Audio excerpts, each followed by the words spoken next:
Bible അപ്പോസ്തലേറ്റും Mac ടിവിയും ചേർന്ന് സംഘടിപ്പിക്കുന്ന 100 മേനി season 3യുടെ regional മത്സരങ്ങൾ അതിരൂപതയുടെ 5 റീജിയനുകളിലായി ഈ ഘട്ടത്തിൽ ഉജ്ജ്വലമായി ആരംഭിക്കുകയാണ്. ഹെബ്രായർക്ക് എഴുതപ്പെട്ട ലേഖനം 4-ാം അധ്യായം 12-ാം തിരുവചനം.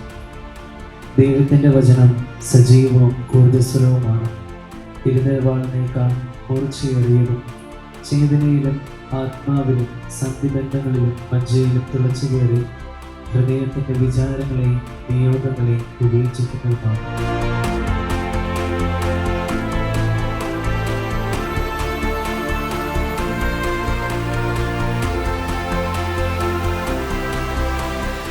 Team 1 -5, Team 2 60, Team 3 20, Team 4 0, Team 5 0, Team 6 60, Team 7 45, Team 8 0, Team 9 30.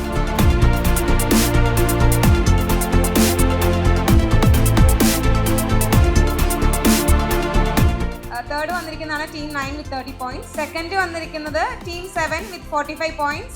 First tie ആണ് team 2 and team 6 with 60 points each.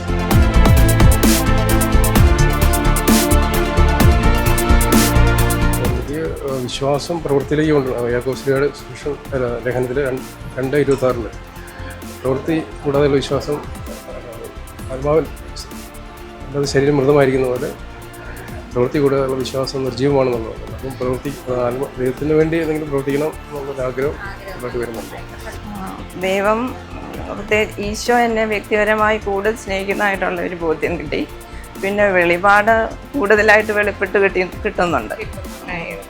എന്തായിരുന്നു ഏറ്റവും ഇഷ്ടപ്പെട്ട വചനം ഏതാണ്? റോമ 8:31 ദൈവം നമ്മുടെ പക്ഷത്തെങ്കിൽ ആരെനിക്കെതിരെ നിൽക്കും. ഇതിനോട് ബന്ധപ്പെട്ട് തന്നെ ജോഷയുടെ പുസ്തകത്തിൽ 8-9 വചനങ്ങൾ, ന്യായപ്രമാണ ഗ്രന്ഥം എപ്പോഴും നിൻ്റെ ആദരത്തിൽ ഉണ്ടായിരിക്കണം, അതിലെഴുതിയിരിക്കുന്നതെല്ലാം നീ പാലിക്കണം, അതിനെക്കുറിച്ച് രാവും പകലും ധ്യാനിക്കണം, അപ്പോൾ നീ അഭിവൃദ്ധി പ്രാപിക്കുകയും വിജയം കൈവരിക്കുകയും ചെയ്യും.